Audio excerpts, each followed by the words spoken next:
Samantala, sa mga kapuso nating rider dito sa Maynila, malaking tulong po ba ang mga motorcycle lanes sa Macapagal Boulevard at Commonwealth Avenue?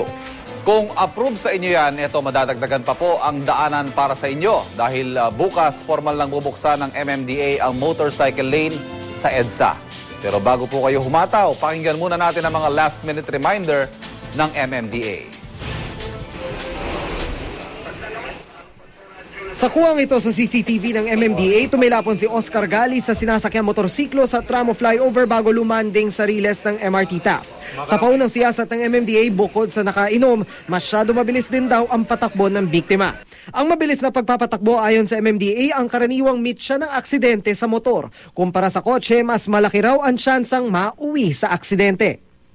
Binabaybay po natin ang kahabaan ng EDSA at masagi po ng konti, madali po itong matumba. Unaware yung mga driver din na hindi nagugulat na lang sila, lumusot sila without yung clearances. Hindi sila nagki-clearance. So magugulat ka na lang, sa gilid may lumusot na lang. Para sa proteksyon ng rider at mga motorista, nauna nang nagtalaga ng motorcycle lanes ang MMDA sa Macapagal Boulevard at Commonwealth. Ngayong Martes, formal naman bubuksan ang motorcycle lane sa EDSA. Hindi man daw kasi luwag ng Commonwealth o Macapagal, takaw aksidente rin sa motor ang EDSA. Ang nagiging cause naman ng accident ay yung pagpalipat-lipat.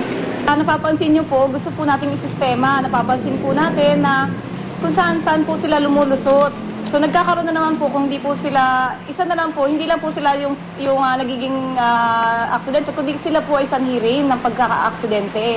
Magpapakalat ng 100 radio holder ang MMDA sa Martes para humuli ng pasaway na rider. 4 naman ang holding area ng MMDA para sa safety seminar ng mga mauhuli.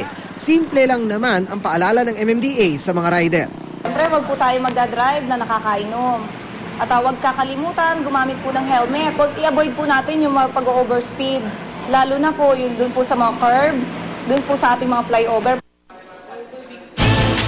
At kaugnay po niyan, makakasama natin dito sa studio si Director Noemi Resion ng Traffic Engineering Center ng Metro Manila Development Authority o MMDA. Magandang hapon po sa inyo, Director Resion. Magandang hapon sa iyo. Ma'am Noemi, ang tanong namin talaga ho, paulit-ulit, yung itong motorcycle lane sa EDSA, kamusta ho ba? May improvement ho ba tayo in terms of accidents? Actually, bukas pa lang tayo magsisimula ng implementation ng ating motorcycle lane along EDSA. Pero based on our data, kung saan meron na tayong motorcycle lane along EDSA and along Macapagal Boulevard, medyo nabawasan yung rate ng accidents natin. Ang nauna po tayo dyan sa Commonwealth. Ano ho yung statistics natin? Nakailan buwan na ho yung Commonwealth ba? Yung Commonwealth kasi nagsimula kami, I think, 4 months. 4 months. In 4 months, gaano ho yung na-reduce statistics? siya ng 23%. Wow! Para ho sa kaalaman lang din ng ating mga manonood, ilan po ang naitatala yung recorded na accidents based dun po sa inyo pong pag-aaral? Actually, talagang yearly tumataas yung rate of accidents natin. Noong 2011, before we implemented the motorcycle lane, ang average natin is 44 motorcycle accidents in a day. Recorded lang yun. 44 a day? Oo, marami pa yun yung mga hindi nakatala. Oo. Yung mga tipong sumisemplang tapos tumatayo pa. Yung mga ganun. Pero ako ho talagang meron lang ako observation, especially doon sa motorcycle lane sa EDSA. Ang napapansin ko kasi, partner, meron itong motorcycle lane sa EDSA, katabi niya yung mga bus din. Na madalas kung kumabig, kala mo kukainin yung buong lane, So, para hong nalalagay din sa peligro mismo yung mga nagmomotor. Ano ho ba ang naging basihan ninyo for doing that? Actually, katabi yung bus. ang EDSA kasi is, it used to be a 6-lane road. Pero nung nagawa ng MRT, nabawasan ng isang lane, naging 5 lanes. Okay. So yung first and second lane from the sidewalk, yun yung tinatawag nating yellow lane designated for city buses. Yung third lane for provincial buses. So hindi natin pwedeng ilagay sa third lane, hindi pwede sa first, second, third. So sa fourth lane napalagay. Kasi yung fifth lane naman, fast lane. Yung overtaking lane, yung katabi ng MRT. At saka yung U-turning lane. So talagang ang pinaka-feasible na lane is yung fourth lane. Ito po ba the entire stretch of EDSA? Oo, mula dito sa monumento hanggang doon sa MOA. Okay, ito klaruhin natin, partner. Although kasi nakikita natin may linyang blue and white, 'di ba? Doon sa motorcycle lane. At nakalagay pa motorcycle lane, 'di ba? Pero nakikita namin may mga nag-overtake doon mismo sa lane. Hindi ho exclusive to, Hindi ano? naman exclusive. Actually, ito hindi exclusive. Designated lane lang ito para sa motorsiklo na lahat ng motorsiklo dapat Ayun. dito sa 4 lane pero pwede itong gamitin ng private vehicles. Except do sa mga perpendicular roads, halimbawa kakanan ka do sa susunod na intersection, 200 meters before the intersection, pwede ka nang lumabas doon sa blue lane. Okay, yung ano ho nito, yung mga lalabag, may ano din, tulad sa Commonwealth, may huli din to, May may huli din to. multa. Actually, bukas meron kami mga areas ng apprehending areas bukas. Kasi bukas tayo magsisimula. And may penalty to na 500, pero bukas ata, warning pa lang. Warning pa lang. Bibigyan ng lectures, parang, kanyari, nahuli ka bukas, dadalhin ka doon sa aming seminar area.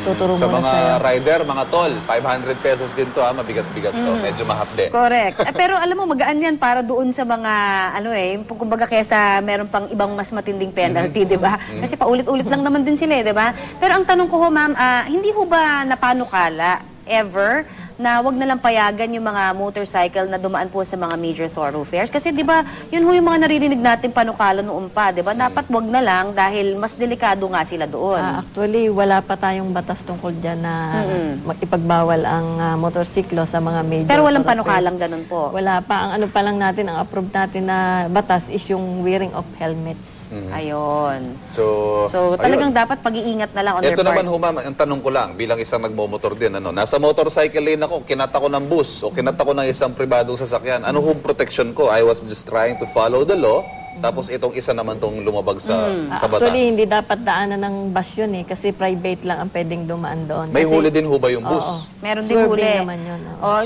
Swerving. Tsaka pwedeng- lumabas siya doon sa yellow lane kasi dapat nasa yellow Oo. lane siya. Ay, ang kasi- daming ganyan, sana ma'am. ho may ano lang, ako lang, yung sana may fairness, ika nga, sa Yes. pag-i-implement ng batas na yan. Kung sumusunod yung motor sa motorcycle lane Dapat niya, lahat sumunod. sana kung may kumain man ng linya niya at na-aksidente siya, sana may multa din o may parusa din yun. Oo, meron daw, definitely. meron Pero yan. ang traffic enforcers ba natin ay hindi lang bukas makikita na magiging visible dahil manghuhuli? Kasi yun naman ang actually... Consistency. Yun naman Yes. actually ang nagiging problema, ma'am, di ba? Alam naman natin na may batas, meron tayo mga sinusundang patakaran, pero maraming lumalabag kasi pag wala namang traffic enforcer, baka makalusot eh. Actually, yan talagang problema natin dito, yung mga Pilipino kasi kapag walang Matigas nagbabantay, ulo. mga pasaway, pag walang nagbabantay talagang matitigas ang ulo. Pero meron kami mga itinilagang areas at saka marami tayong enforcers na mag-i-implement. ng Nagdagdag ating ba kayo ng mga motorcycle. enforcers? Actually, ngayong taon? Constables. Constables Di ba? lang, Ang pero- ganda pa kayo dyan, no? Parang, Parang sa London. oo. Anyway, baka may mensahe ho kayo sa mga rider natin. Pinapaalam lang po namin na bukas po magsisimula po yung ating implementation ng motorcycle lane along EDSA. So doon po kayo manatili sa blue lane. We call it blue Blue lane. lane, Doon kayo sa gitna ng dalawang linya na blue except kung mag-i-exit kayo doon sa mga perpendicular roads along EDSA. Ingat-ingat, doble ingat pa, ha? Sa mga Lalo- nagmomotor, hindi man tayo agree dyan sa patakaran, kailangan nating sumunod. At sa mga hindi naman nagmomotor, please share the road. Ika nga, Yes. Maraming salamat, Director Noemi Resio ng MMDA. Thank you, ma'am. Thank you po.